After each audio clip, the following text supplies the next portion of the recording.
নমস্কার, আমি চিত্রশিল্পী সুদেষ্ণা চক্রবর্তী। আপনাদের কাছে প্রতি সপ্তাহে নতুন একটা রূপ নিয়ে আসি। সেটা হলো কবিতা পাঠের আসরে কবিতা পাঠ করে শোনাই। এটা আমাদের সান্ধ্য আড্ডার একটা অংশ হয়ে গেছে। তো আজকে কবিতাটা, মানুষের জীবনে তো অনেক রকম ঝড় ঝাপটা সব কিছু আসে, আবার মানুষ নিজের মতো করে গুছিয়ে নেয়, এগিয়ে চলে।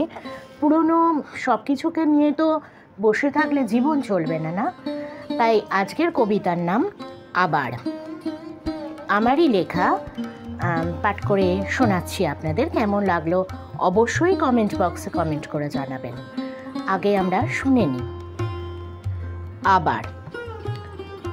সব কিছুকে উল্টে পাল্টে দিয়ে ঝড় এসেছিল, চলেও গেল ঝড়ের গতিতে, সব কিছুকেই এলোমেলো করে দিয়ে। আবার এক ফুল, এ ঝড় ছিল তারই মাসুল। আজ পৃথিবী অনেক শান্ত, আজ ফুটেছে নতুন কিছু ফুল। কিছু নতুন কচি পাতায় গাছ উঠেছে ভরে, নতুন জীবন শুরু হয়েছে নতুন কিছু করে। কাজের ফাঁকে মনের ঘরে গড়ে উঠেছে নতুন নতুন স্বাদ। আজকে ধরার নেই কোনো ভয়, মনের মাঝে শান্তি আজ অবাধ। তবু হয় কি যেন হারিয়ে ফেলার, হয় শ্রান্ত ক্লান্ত পায়ে একলা চলার। একলা তো আমাদের জীবনে চলতেই হয়। আমরা এসেছি একলা, যাব একলা। ভয় করলে তো আমাদের চলবে না।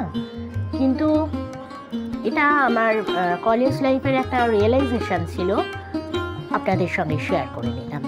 কেমন লাগলো অবশ্যই জানাবেন, কমেন্ট করবেন।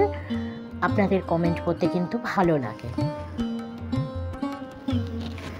আজ আরও একবার আমরা আশ্রয় নেব দ্বিতীয় কবিতায়, অবশ্যই কবিগুরু রবীন্দ্রনাথ ঠাকুরের কাছে। আজকে ছোট্ট একটি কবিতা ওনার পাঠ করে শোনাব। ভিক্ষা ও উপার্জন, কবিগুরু রবীন্দ্রনাথ ঠাকুর। বসুমতী, কেন তুমি এতই কৃপণা? কত খোঁড়াখুঁড়ি করি পাই শস্যকণা। দিতে যদি হয় দেমা প্রসন্ন সহাস, কেন এ মাথার ঘাম পায়েতে বহাস? বিনা চাষে শস্য দিলে কি তাহাতে ক্ষতি? শুনিয়া ঈষৎ হাসি কন বসুমতী। আমার গৌরব তাহে সামান্যই বাড়ে, তোমার গৌরব তাহে নিতান্তই ছাড়ে। আজ আমাদের সান্ধ্য আড্ডা ছোট্ট করে হলো, এই পর্যন্তই আজ থাক। পরের দিন আমরা আবার ফিরে আসব।